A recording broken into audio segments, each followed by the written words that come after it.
200 ఏళ్ల చరిత్ర గల సికింద్రాబాద్ ఉజ్జయిని మహంకాళి అమ్మవారి బోనాల జాతర అంగరంగ వైభవంగా జరుగుతోందన్నారు ఎమ్మెల్యే తలసాని శ్రీనివాస్ యాదవ్. నిన్న ఉదయం 4 గంటల నుంచే భక్తులు పెద్ద ఎత్తున తరలివచ్చి అమ్మవారికి బోనాలు సమర్పించి మొక్కులు చెల్లించుకుంటున్నారని, లక్షల సంఖ్యలో భక్తులు తరలి రావటం వల్లే కొంత ఇబ్బందికర సంఘటనలు జరిగాయన్నారు.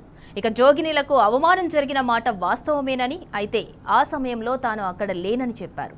జోగినీల బోనాల అపశృతి ఘటన చాలా బాధాకరమని, ఒక ప్రజాప్రతినిధిగా జోగినీలకు తాను క్షమాపణలు చెప్తున్నానన్నారు. భవిష్యత్తులో ఇలాంటి ఘటనలు చోటు చేసుకోకుండా చర్యలు తీసుకుంటామని తెలిపారు.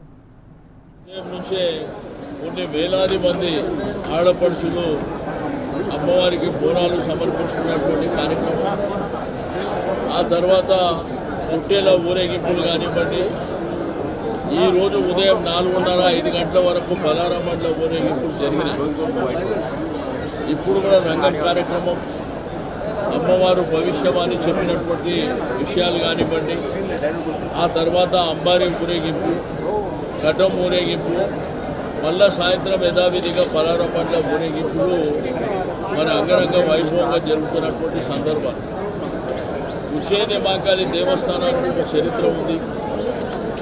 అమ్మవారిని దర్శించుకొని బియ్యం పోయడం, బోనాలు సమర్పించడం, అమ్మవారిని వేడుకుంటే రాష్ట్రంలో సుభిక్షంగా వర్షాలు పడతాయి, రైతాంగం సంతోషంగా ఉంటారు, ప్రజలందరూ సంతోషంగా ఉంటారు.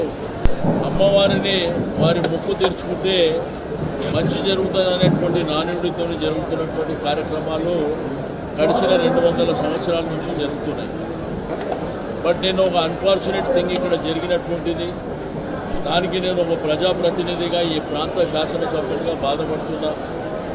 తప్పకుండా వాళ్ళని, ఎవరైతే జోగినీలు ఉన్నారో వాళ్ళ జీవితమే అమ్మవారి భక్తులుగా ఉండేటువంటి వాళ్ళు మరి వాళ్ళను కూడా క్షమించమని కోరుతా ఉన్నాం.